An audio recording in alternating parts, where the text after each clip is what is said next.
your intros get better. Thank you very much. I always have trouble with this little microphone here. It feels like a little linguine from last night's dinner or something. I just can't get used to it. Great audience.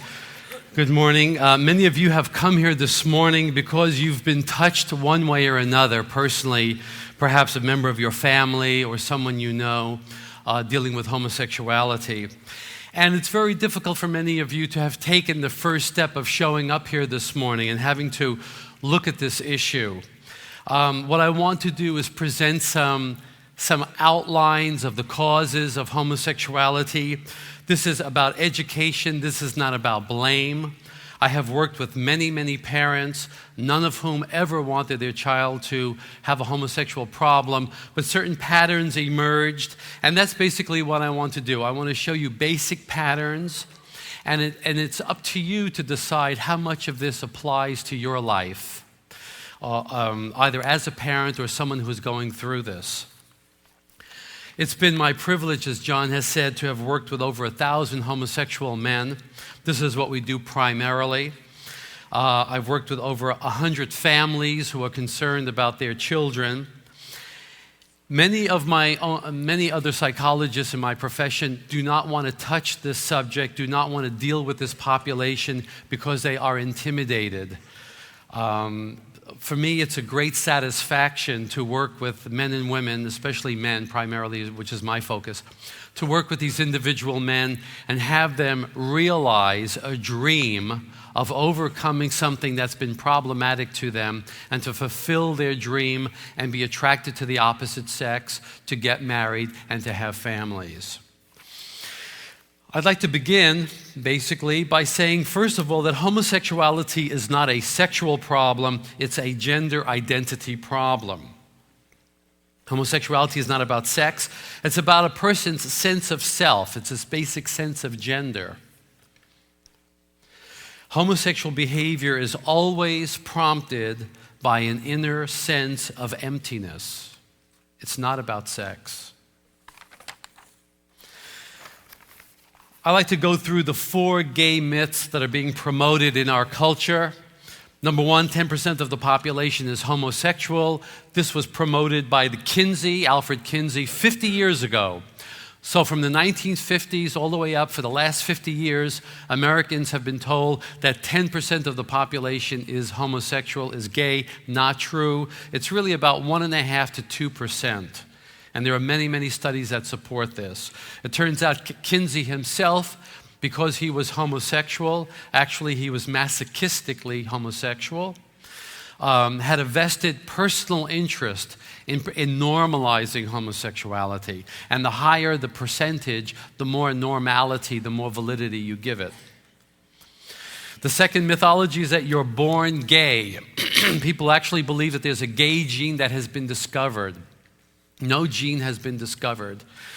In 1991, the Simon LeVay study, presented some evidence that there was a gay brain and a gay biological foundation. None of those studies have been validated. None of them have been replicated. In fact, attempts to replicate these early claims have shown the opposite effect, have shown the opposite results. Gay activists, you may notice, have backed away from the biological genetic argument because it just hasn't seemed to hold up. The second mythology is once gay, always gay. And this is a fundamental belief that is being promoted by gay activists. And that's why whenever someone like John and many other people you'll be hearing here today get up and tell their story of change, former gay men, former lesbians, it's a fundamental challenge to the gay ideology. Homosexuality is normal in every way.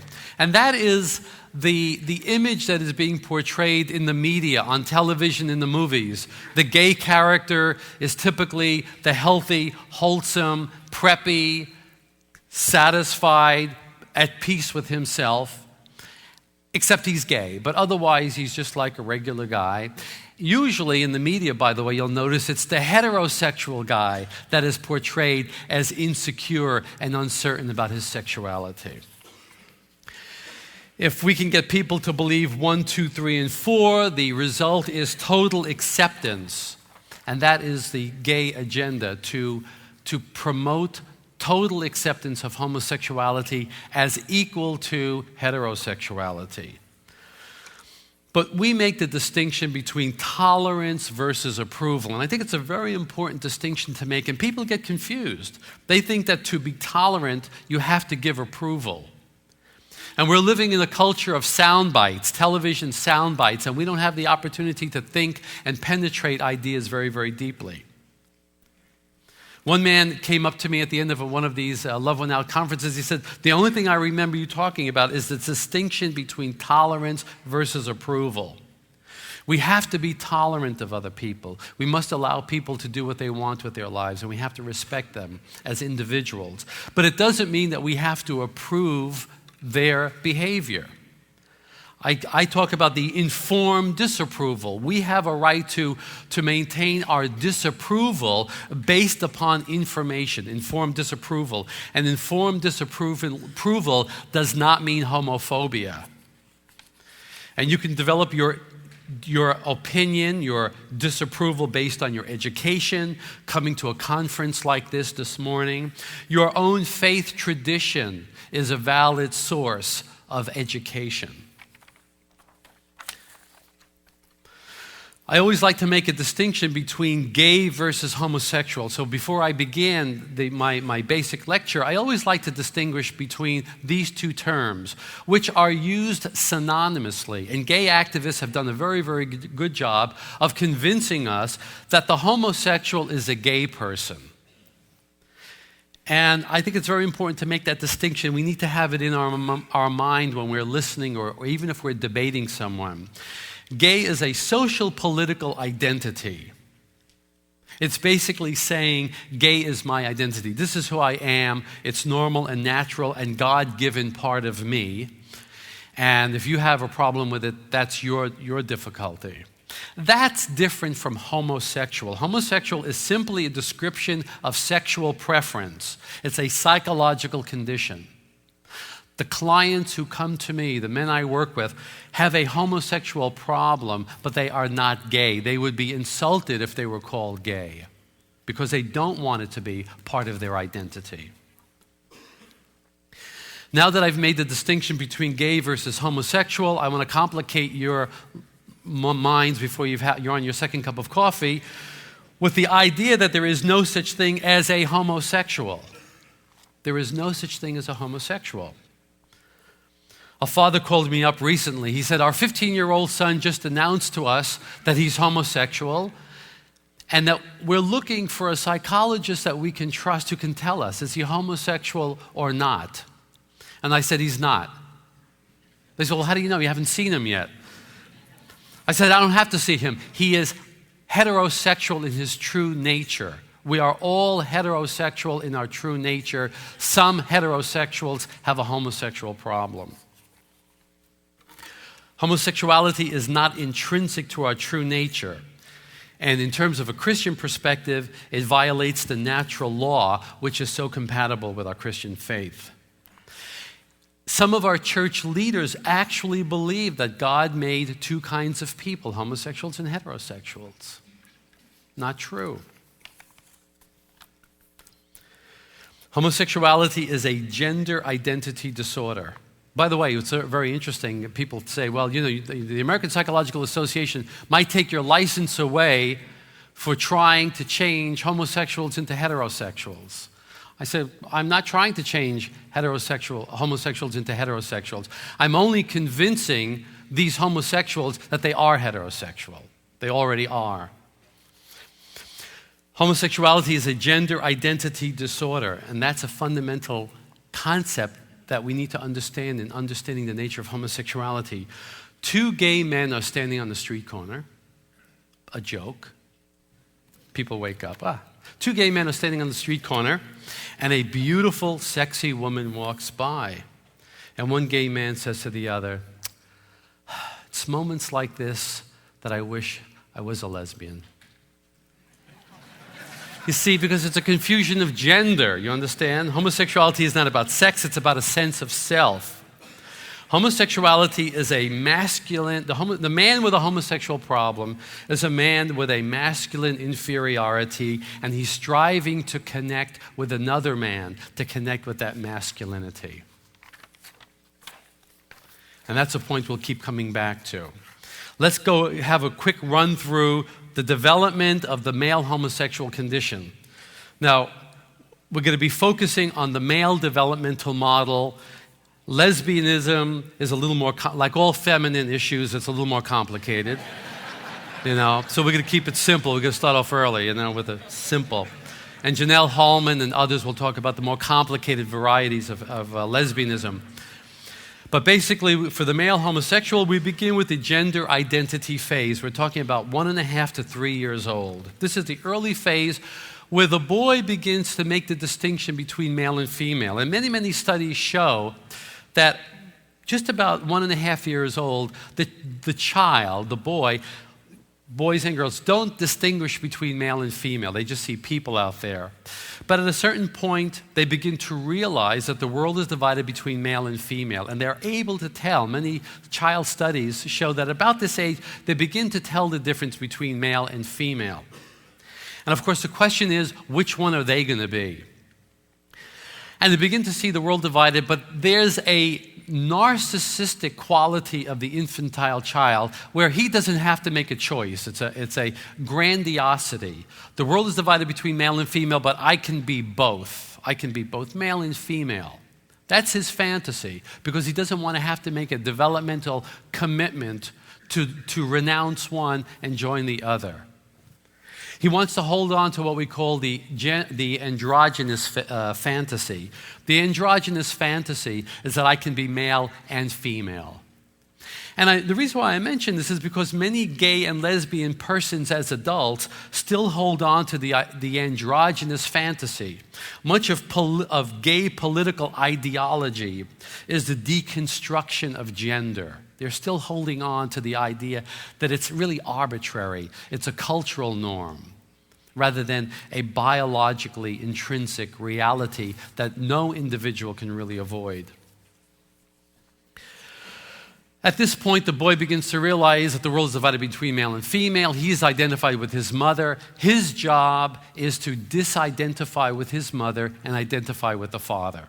And this is an accomplishment. Robert Stoller says masculinity is an achievement, and it is an achievement that the boy requires support from his parents, from his culture. We talk about the so-called primitive societies that have these rites of passage, rites of initiation for the boy, because we know that the boy needs special assistance. And Dr. Dobson is one of the few psychologists today who is acknowledging the importance of boys needing support in making this transition. The girl doesn't need this special support because she maintains her primary identity with her mother.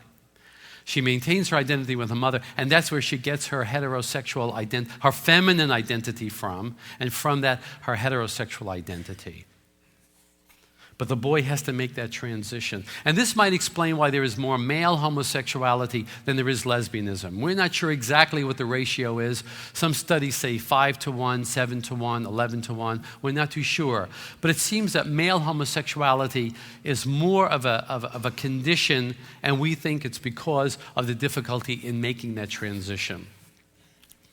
The boy begins to realize and to actualize his biologically grounded, his foundational masculine identity. And he needs to disidentify with his mother and connect with the father. He sees the father, he wants to reach out to the father. And if the father is warm and receptive and encouraging, and if the mother is willing to release the boy, he can make that transition. However, if the father is perceived by the boy, and I know there are many fathers in the audience, I'm talking about the boy's perception. If the boy perceives father as disinterested, emotionally detached, emotionally aloof, unavailable, disinterested, the boy will reach out to the father, but will experience a hurt, a rejection. We call it a narcissistic rejection. a narcissistic hurt. And that's why narcissism is much a feature of the male homosexual condition, a preoccupation with the self. Many men dealing with homosexuality are very easily hurt, insulted. They feel put off. They feel slighted very easily. If they are not attended to, if they're ignored, they get their feelings hurt. It goes back to the early rejection from the father. They feel like their father didn't make that connection with them that they needed at that time. Because of this narcissistic hurt, he develops a very important thing that we need to understand. We call it defensive detachment. Defensive detachment is his defense against future hurts. And defensive detachment is a closing himself off, an attitude of self-protection, and a distrust of contact with men. He wants to connect with men, but he's afraid of connecting with men. And if you know anyone who's dealing with homosexual problem, or if you're dealing with yourself, you know that you want to connect with men, but you're afraid to connect with men. And that's the primary block of psychotherapy. That's exactly what we try to do in therapy. Overcome defensive detachment with the relationship with the therapist. Break through the defenses, what we call the shame posture. He's anticipating being rejected. He was rejected by his father. Again, we have fathers in the audience. We're not saying fathers rejected. His experience of his father was, you're not good enough. And the man with a homosexual problem wants to connect with other men, but he has in his unconscious mind the idea that if a man really sees me for who I am, I'm not going to be good enough for him. He's going to see something flawed about me, something weak, something feminine about me. And the whole thrust of therapy is overcoming defensive detachment and teaching him that he can experience non-sexual intimacy with another man. Unfortunately, it's a contradiction in terms for many of these men. For them, intimacy means sex. But to make an emotional, deep attachment to another man and not let it be sexual. And that diminishes homosexual attractions. When they get that connection, they discover that their sexual attractions diminish. But it has to be continued. It has to be deepened. We talk about father salience. When we're looking about the development of the boy, the important concept of father salience. Salience means both benevolent and strong. The boy has to perceive the father as both strong and benevolent. He has to be worthy of his bothering to disidentify with his mother and connecting with this guy. There has to be something good and strong about him. The boy does not need a loving father, but who is weak and unmasculine, who is beaten down by his mother, for example. Nor does a boy need a strong, masculine dad, but who is critical and rejecting of him. The boy needs both, good and strong, to be worthy of imitation, worthy of modeling, worthy of disconnecting from mom for. Very interesting example. Usually a lot of my men do not have close feelings about their fathers. I remember Andy Comiskey, the ex-gay Andy Comiskey who does Desert Stream, said, I realized I had an unnatural indifference toward my father. And my father simply was someone not important in my life. And I see this over and over again. Their mothers are all important, but their fathers are just shadow figures. Anyway, this one man was telling me, I said, well, what's your relationship with your father? He says, oh, I loved my father. My father was a saint. And that's a little unusual for me to hear. So I was curious. I said, tell me about your father. Oh, my father was wonderful. I loved him. He was a great man. He was a saint. So now I'm really curious. I said, tell me more. He said, oh, my father was funny. He would make us laugh.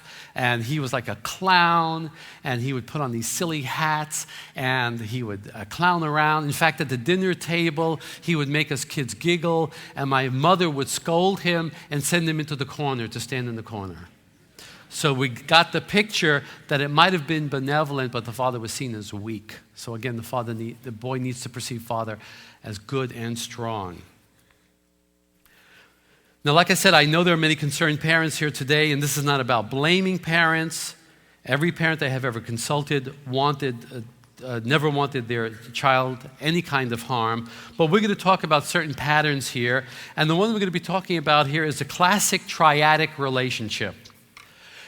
Now, while there's so much publicity and media hype about the gay gene, which there is nothing, this is a pattern I can tell you we see over and over again. My wife says never speak in absolutes. Well, I'm telling you, I've never seen an exception to this pattern.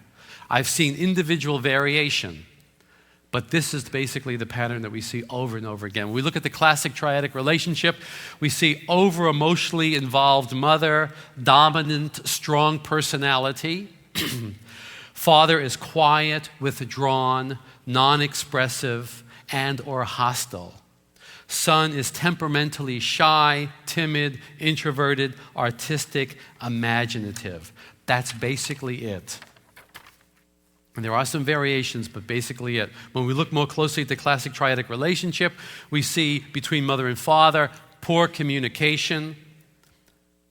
Between mother and son, a special relationship.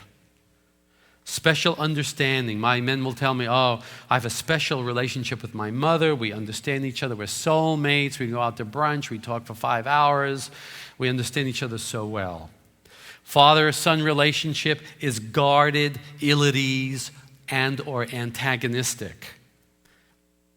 The poor relationship, the poor communication between mother and father was especially during the gender identity phase. Maybe later in life their communication, their marriage has gotten better. Quite frankly, the wife has gotten used to her husband's style of communication. But basically at that time, there was poor communication. And there was more of a reliance where the mother pulled the son close to her. And the boy was not able to make that transition. If there is an older brother, it's a feared, hostile relationship. Sigmund Freud, 100 years ago said, if a homosexual has an older brother, it's a feared, hostile relationship. And I can tell you, I have never met a man struggling with homosexuality who remembers his older brother as someone strong and supportive and encouraging. Even though we put the emphasis on the father, let's consider the mother's role. As wife to husband, how does she reflect dad? Does she reflect dad as someone important? Dad as having an important role in the family? How does she reflect masculinity to her son? Does she reflect and seem to enjoy and praise his masculine efforts? Or does she treat him like a neuter? The physical relationship of father-son relationship is very, very important. That's how the connection happens. And many of the men I talk to, it's that physicality that they want. It's not so much sex, it's that physical bonding. My father never touched me. My father never hugged me.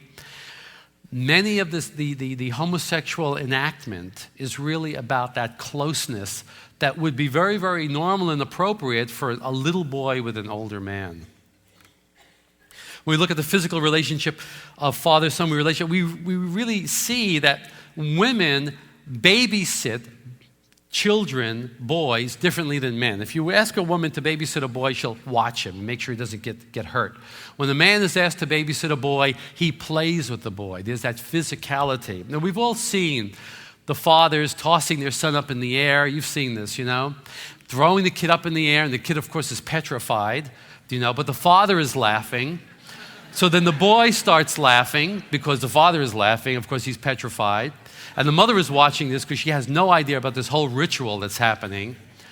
And it's very interesting because now the boy laughs in danger, and a very important lesson has been conveyed between men, that danger is fun.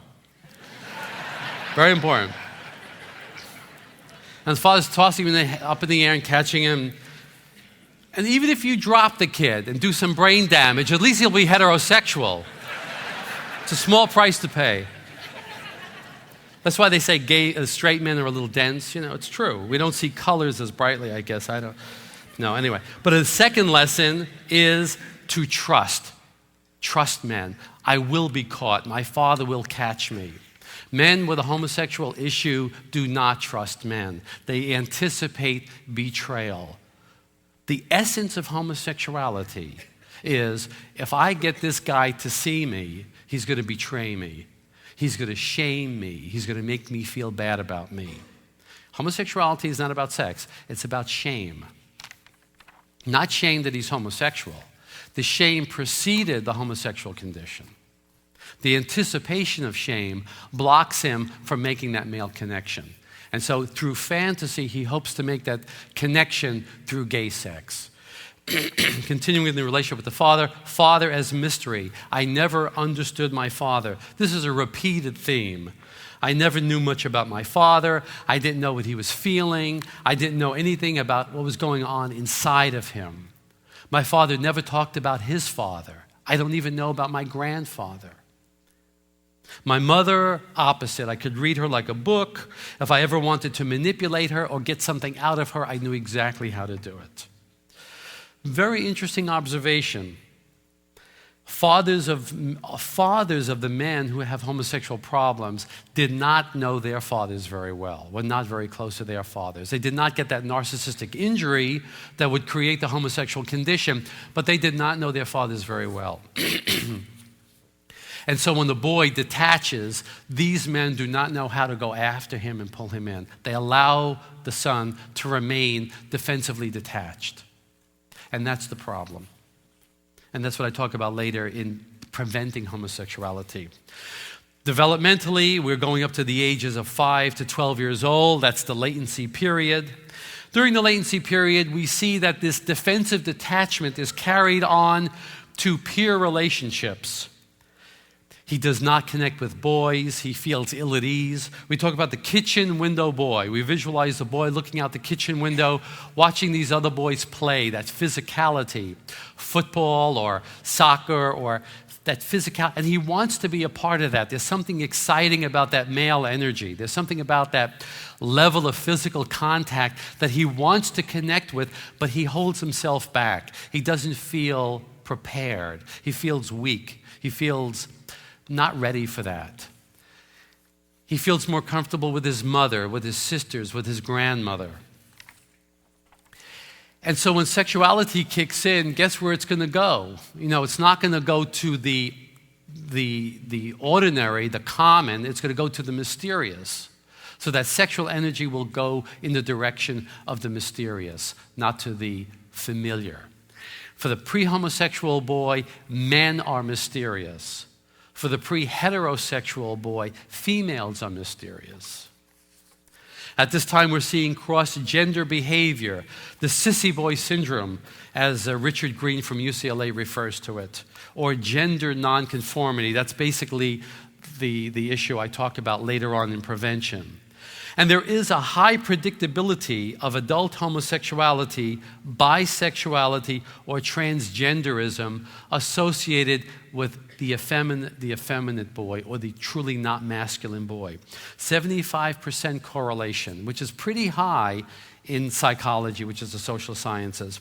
By the way, that 75% correlation between gender nonconformity and adult homosexuality, bisexuality, or transgenderism is a number that came out of a meta-analysis. It's not just one study. A meta-analysis is a study of all studies. That was done by Zucker. The boy is characterized, this pre-homosexual boy is characterized by the false self, what we call the good little boy.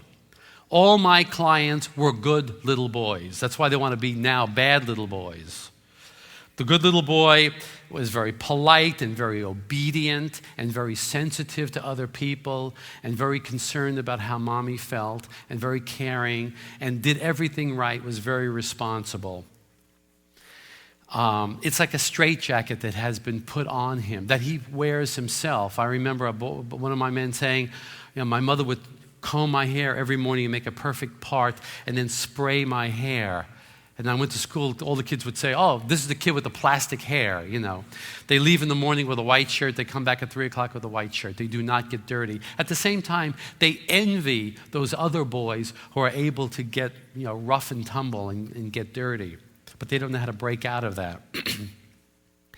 It's interesting that in adulthood, the gay man desires to break that good little boy mold. And so he feels an anger and wants to rebel. And so much of the gay identity is transgressive, is shocking, is offensive, is provocative. Because he was not allowed to be a bad boy. Now he's being a bad boy. The good little boy is also very much, and we see studies, very much into theater and acting. Theater and acting seems to be one of the characteristic. Interest in pretense, pretend, make-believe, fantasy. It's a way of avoiding this conflict. The world is expecting me to be masculine, but I can't find it within me to be masculine. He escapes into fantasy. I'm thinking of the story about that. The little pre-homosexual boy came home from school one day. He was very, very excited. He says, "Mommy, we're doing a play at school and I'm playing the part of the father." The mother got very, very angry. She said, "You go back and tell him you want a speaking part."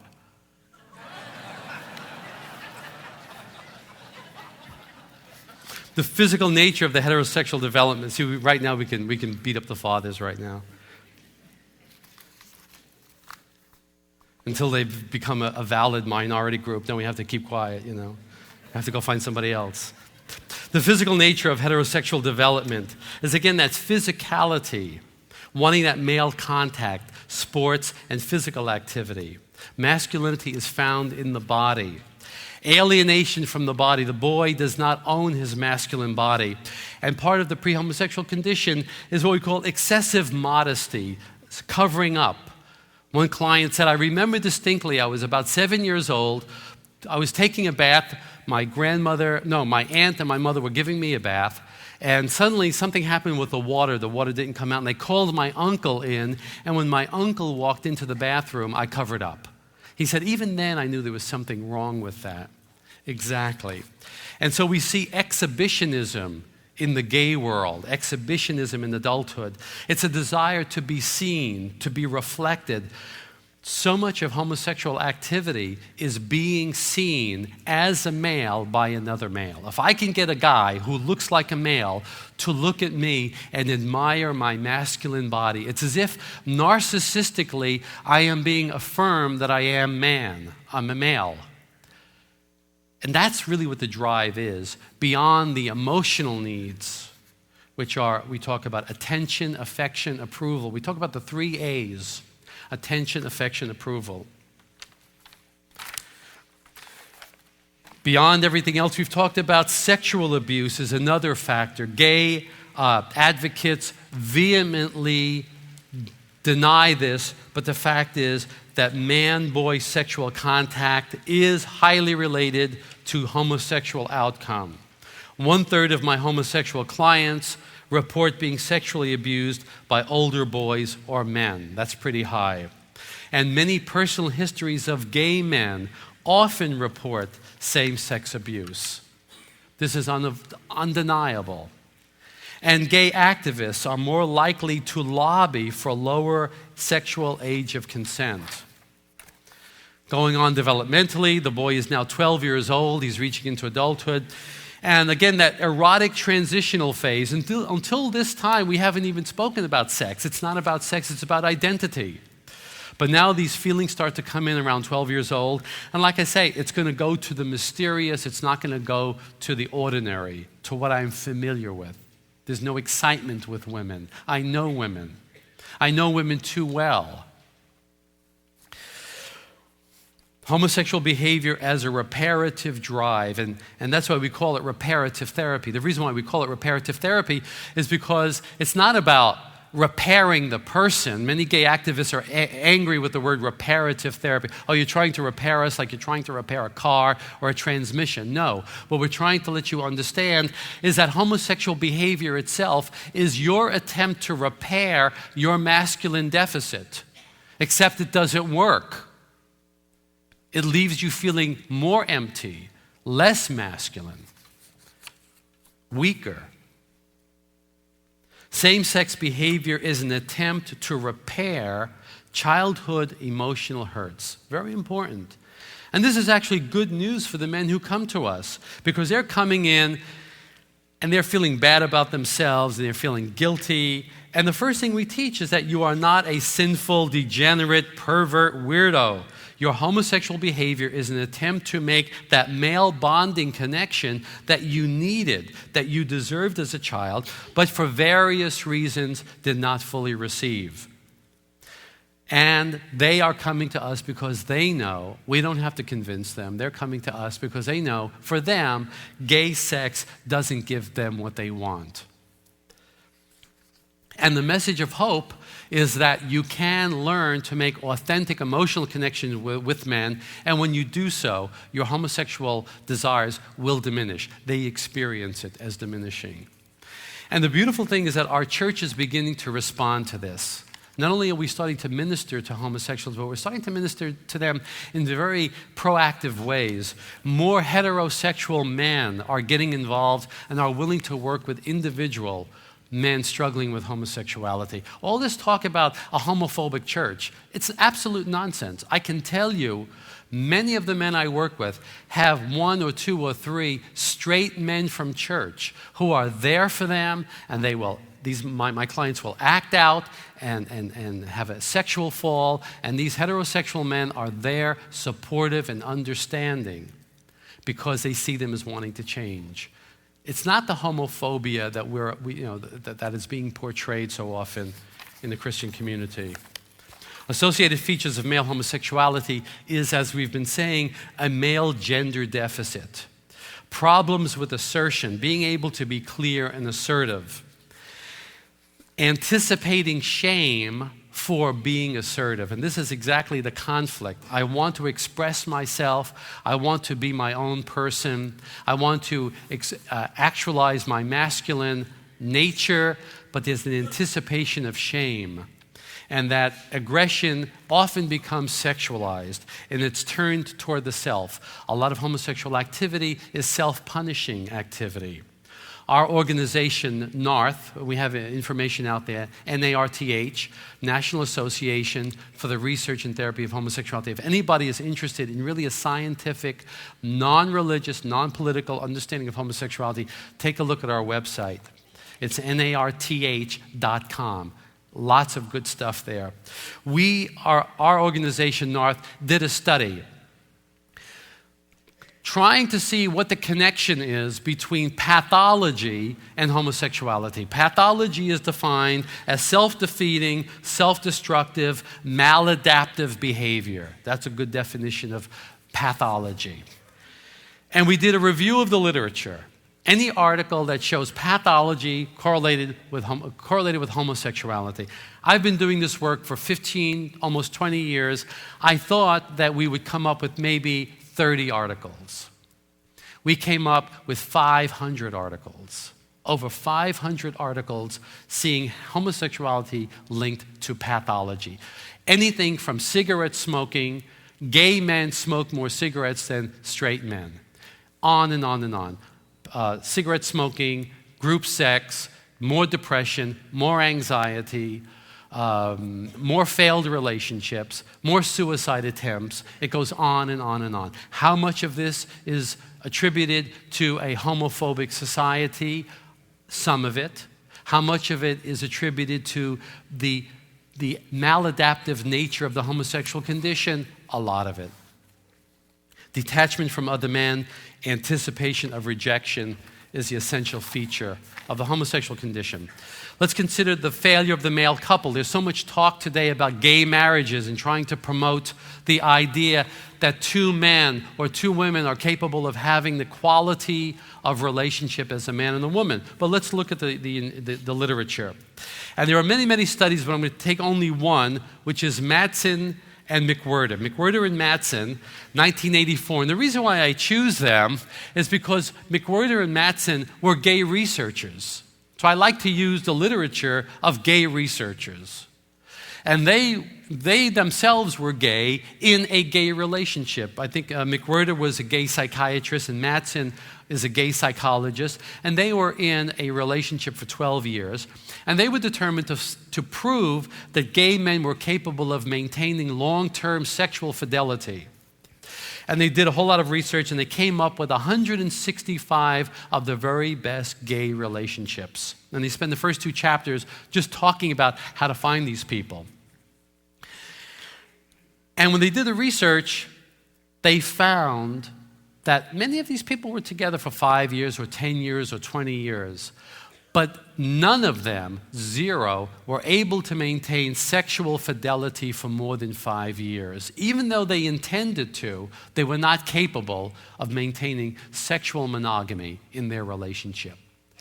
Eventually, implicitly or explicitly, it became an acceptable part of the relationship to go out regularly and have sex with other people. In fact, Mattson and McWhirter counsel their gay readers, if you want your relationship to last, don't expect fidelity. If you expect fidelity, that'll be the end of your relationship. This is the kind of information we have to understand when we try to compare homosexual relationships with heterosexual relationships. Sure, there may be promiscuity sometimes or outside sexual relations in marriage, but the numbers are incomparable. We see it as a search for maleness. And this is exactly the problem. Because when I get to know a man, see the perennial gay fantasy, is I'm going to find a totally masculine guy, a man who's totally secure in his masculinity, who's going to want to have sex with me.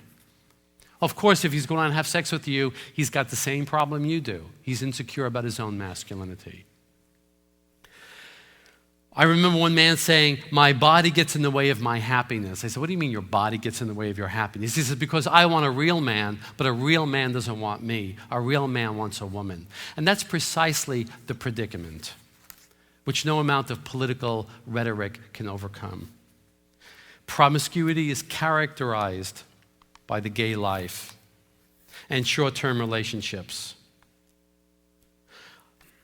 I remember, I guess there's a gay cable TV station, because one of my clients said, I was watching it one night, and two gay men were talking about the third gay man, one other man, and one gay man said to the other, I was so attracted to him, I either had to be him or have him. And that's exactly the predicament. I want to be him. I don't know how to be him, so I have to have him. Homosexuality is really based in envy, envying the other man's masculinity. And this is why Christianity and all religious traditions, all the great religious traditions, and all cultures have rejected homosexuality, because it's based in envy. It's not compatible. Andrew Sullivan, who is a gay activist, himself said, at the end of a gay man's life, he has two kinds of relationships: those he has friendships with and those he has sex with.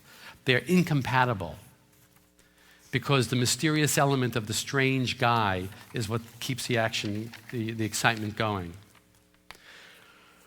At the end, we talk about the action steps that we can take in terms of identifying at-risk children to help others. And I'll talk more about this in my other presentation. Identifying at-risk children, adolescents, or young adults. To be concerned about boys who are showing signs of gender identity confusion, who are feeling lonely, feeling like they don't fit in, alienated from male peers, and most importantly, lacking close relationship with their fathers. Again, there's NARTH information in the back if you want. My final message to you is that many Christians are suspicious of psychology, and we should be suspicious of psychology because it's being twisted around for political reasons. But at the same time, we have to look at good psychology, and good psychology supports biblical teachings. After all, Dr. James Dobson himself is a psychologist. And psychology can give us the tools to help men and women to accomplish their goals, the goals that they want for themselves. And good psychology teaches us to understand what homosexuality is. One young man came to me, and in his first session, in introducing himself to me, he said to me very, very simply, I just want my God-intended life back. And that's simply what we try to do. Thank you very much for listening.